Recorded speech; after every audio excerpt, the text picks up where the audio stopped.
Today I'm joined by a friend of mine, Sam Parker, who is the owner and proprietor of My Credit Guy. Sam, how are you today? I am doing great. It's an amazing day, and I have no complaints. Sunny Arizona, huh? Every day. Every day. So, so we've done a series of these videos with Sam. Sam primarily works with people like me, like loan officers in the mortgage industry, and he's kind of a specialist. He's very much an expert in his field. He has many, many years experience, and what Sam specializes in is great advice and working quickly to help work with people to restore their credit for the purposes of buying homes. What I run into a lot of time on the website is we don't find as many people that are proactive in doing research and trying to find answers. What I see more often than not is people that got into a bad situation and they're going to Google to try to figure out how to get out of it. And one of those situations is credit repair scams. So, you may be out there saying, I want to buy a home. I want to look at, maybe you pull a free credit report. Maybe you do it on your own.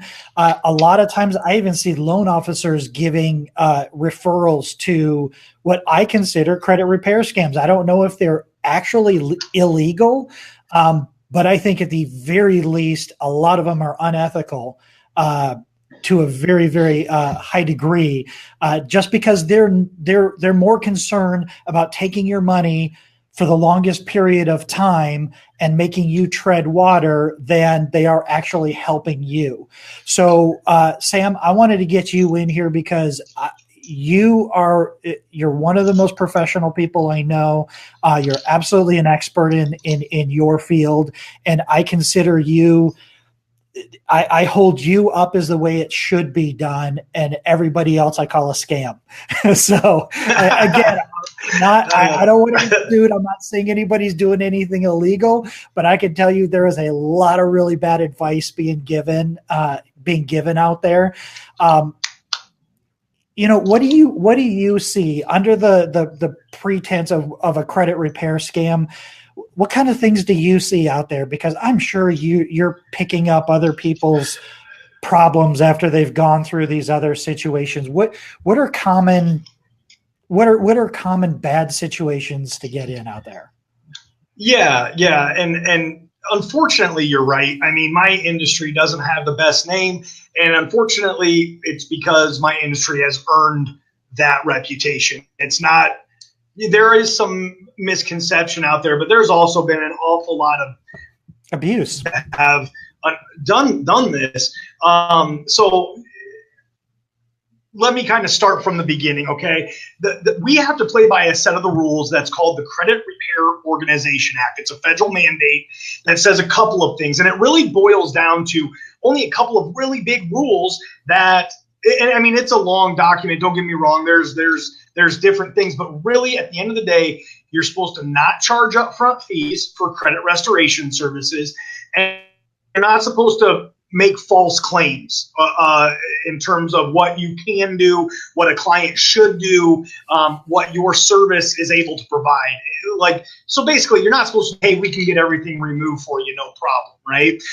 Or even be in that ballpark of saying that you can get accurate, verifiable data removed because you have some sort of special sauce, okay? So to back up to that, what I see a lot is what I consider violations of the CROA by clients being charged up front, or what I consider to be up front. Now,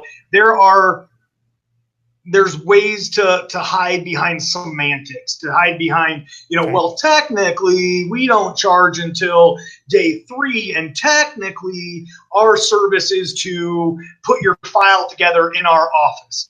Well, I look at it like this because I judge everything as I'm building a business of user experience, meaning when you get done with talking to me, how do you feel about it? Or what was your goal? What mine is, what was yours?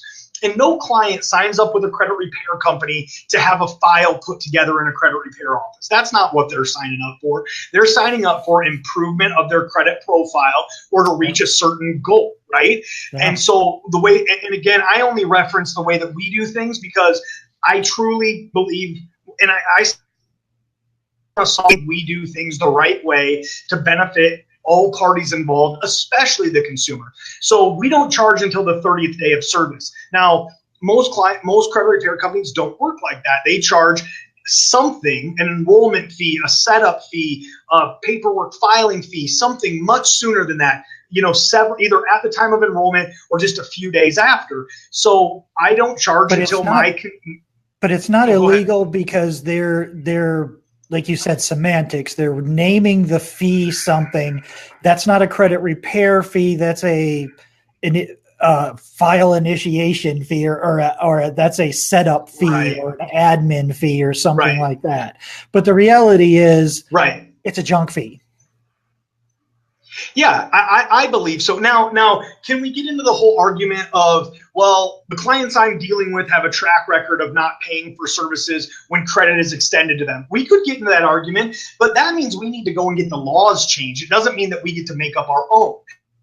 Yeah. So do I think that I should be able to charge a client up front, especially if they've had a track record of not paying people? Sure, but that's not the way the law is written, and I want to be around for a really long time. So we don't charge until the 30th day after the client. They're not receiving all of their results typically by the 30th day, but they're receiving some. They're seeing deletions. They're seeing updates.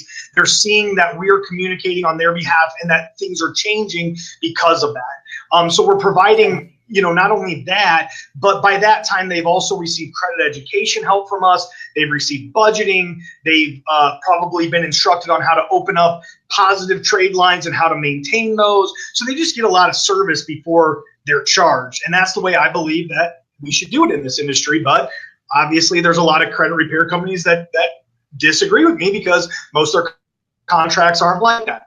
The other way that people charge in the credit repair world, so there's upfront fees, okay? You got large upfront fees, or you got a little upfront fee and then monthly fees that seem to go on forever with no end. So to combat that, what we'll do is we'll guarantee our turn times. If I quote somebody, hey, I think that we can be in, fixed up, and back out within 3 months, and we take 5 months, then we don't charge for the 4th or 5th month because that would be a bait and switch, which is what a lot of credit repair companies do. And that's after their initial, oh my gosh, we're the best credit repair company out there. We can do this, this, and this. And then a month, 2 months, 3 months later, they're saying, whoa, you're being crazy. We can't just get valid items removed. And it's like you're absolutely contradicting what your sales tactic was. And so you'll end up with clients that have been with the same credit repair company for 6, 9, 12 months. And sometimes we'll even have to sign a contract for those 6 to 12 months. And I just think a client should need us for as long as it takes. And if it only takes 2 or 3 months because we're busting our butts, then they should be done. And so that's the way I view it. The other way, and it's what I consider to be a little bit more fair, is some companies will charge like a per deletion or a per update fee. And that's all well and good, except for that it's typically going to be somewhere in like the $75 per item per bureau range, meaning if you have a medical collection and it's on all 3 credit reports and I get it deleted, okay, you owe me 75 times 3, not $75.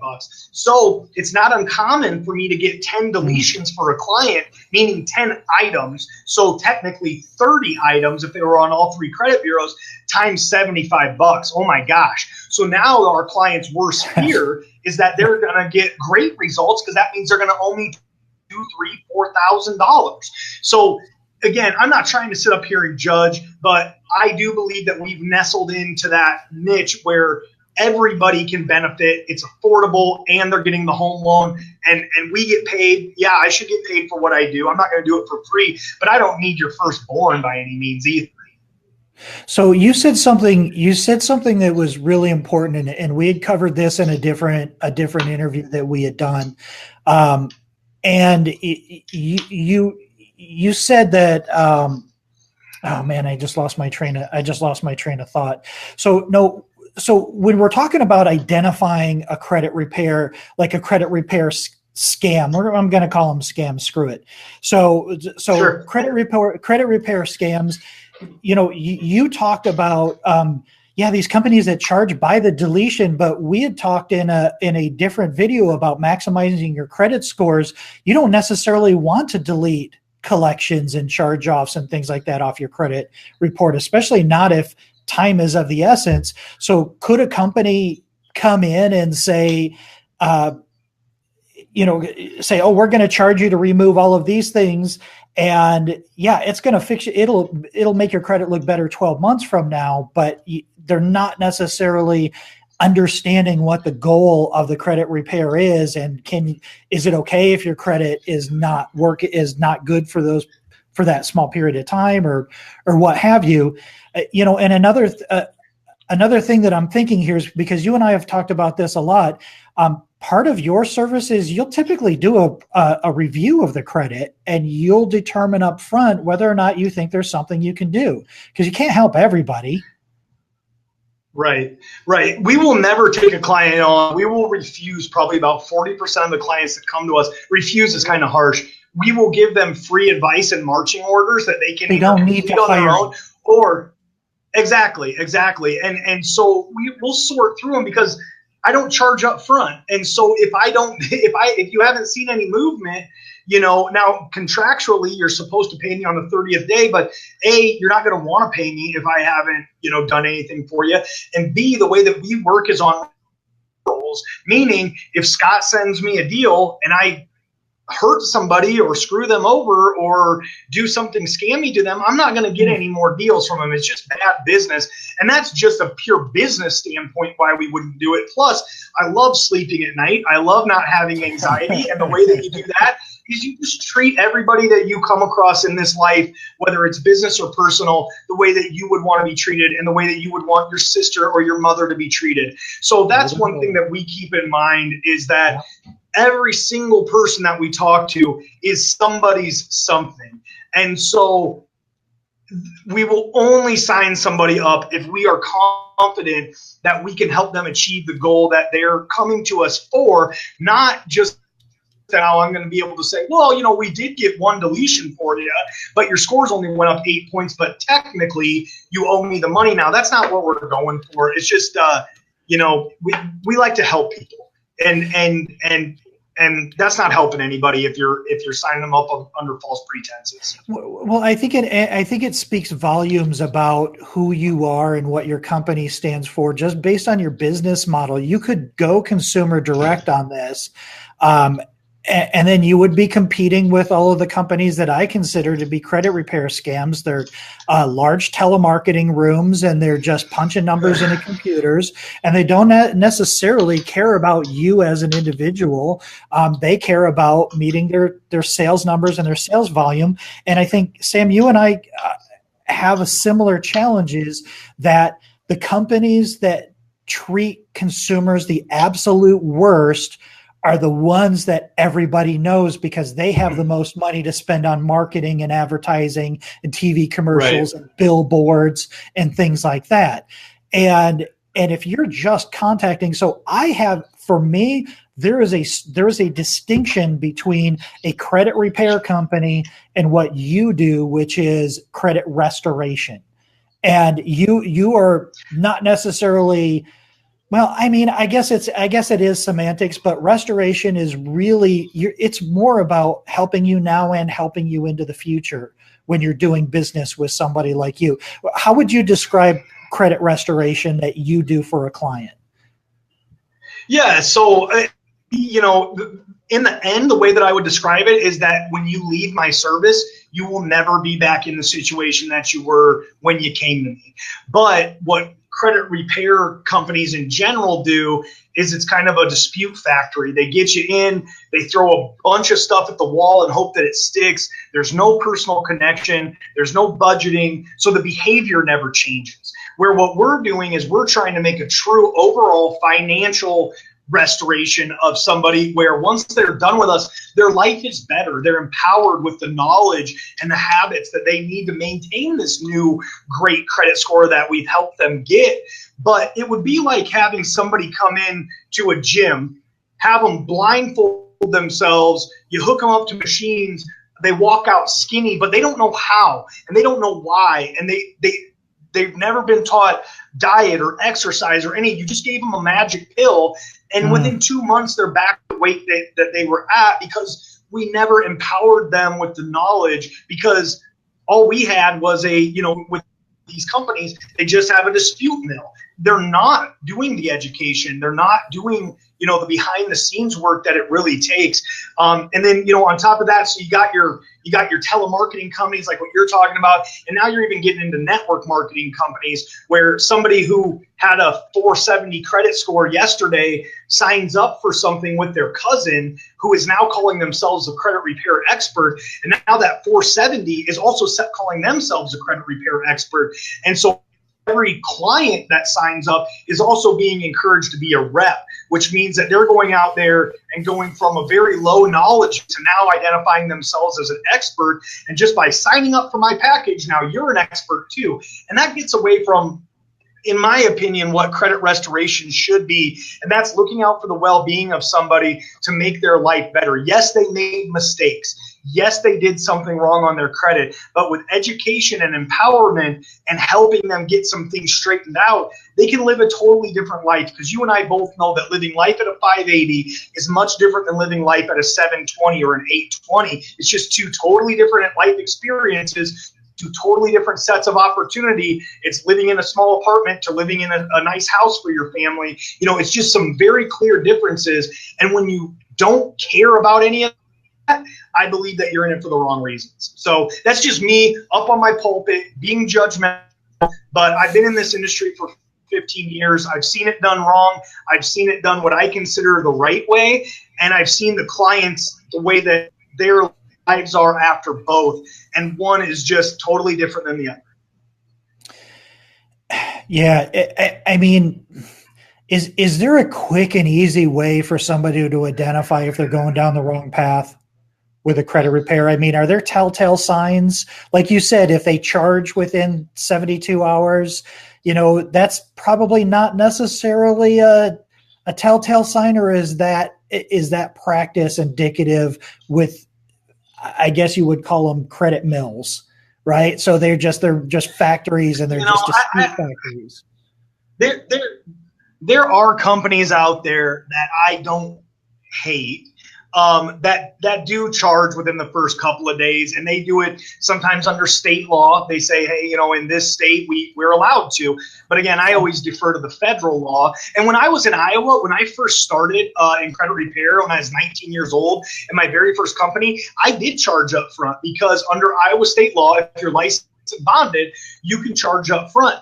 Later in my career, I came to the realization that that's not the way that I wanted to play things. So I can't say that I'm without, sin in the industry, but it's just, I just looked at it like, who am I looking out for? And the way that I like to do business is by looking out for my client first, and then that then flows down to me being looked out for. When I first started in business, I was probably looking out more for myself than anything and justifying it as providing a good service.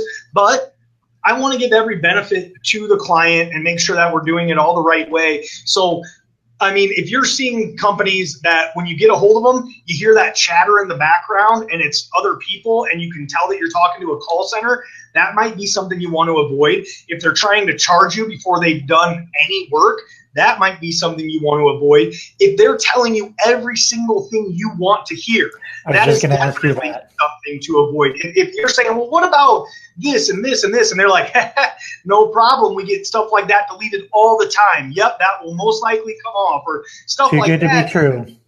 Yeah, it's just something that you should avoid, where, with us or with other good companies, we're going to say, well, listen, here's the deal. Right now, you're telling me that this is inaccurate. If it is inaccurate, then they're in violation of the Fair Credit Reporting Act, and that's how we're going to dispute it, and it should come off the credit report. Now, what may happen, and I'm not calling you a liar to the customer, this saying, but if it comes back as verified, then we would need to switch gears and figure out how to help you make good on this debt in a way that's not going to hurt your credit. There should always be a progression of, okay, this, then this, then this, not just dispute, deletion, whether you owe it or not. I mean, I see these Facebook posts going around right now that says, Equifax, Experian, and TransUnion are under fire right now. And if you have any collections, don't pay them off. You don't legally owe them anymore, or, don't pay them. We'll get them removed, even if you owe them. And I'm just like, what is going on here? Like, come on, somebody, Secretary of State, an Attorney General, FTC, somebody, come on here. Like, these are blatant violations. So if it just looks too good to be true, it's probably that. And if your mortgage professional is referring you to them, one thing that I would ask, even though you're going to have to take a big gulp before you ask them and look them in the eye and say, do you get compensated by sending me to this credit repair company? I just want you to be upfront. Do you get a referral fee? If the answer to that is yes, then more than likely your best interest is not in mind. A $50 referral fee is. And so, do I have people ask me for referral fees? All the time, but that gets away from the spirit of what we're trying to do. We're trying to get somebody qualified for the home loan. I would rather discount the client's price than to hand somebody a check for multiple reasons. But my point is just, if you are referred to them, it's usually a good sign. And then just clarify, why are you referring them to me? If it was you, Scott, you would say, well, because I have a track record with Sam and because he's helped me. And he actually, this one friend of mine, that we still talk about all the time, where another, loan officer working with a different company might say, because I have an affiliate relationship with them. So there's just some things that a consumer needs to look at. Okay. Yeah. So, yeah. Good. Well, I want to wrap this part up because there's so many different ways that there's a million ways to do it right. There's a million ways to do it wrong. At the end of the day, you have to be able to, as a consumer, you have to be able to identify whether they're just trying to grow their business and get their paycheck, or whether their mindset is, I'm going to do the best job that I can. I'm going to help you. And by benefiting you, I'm going to benefit myself.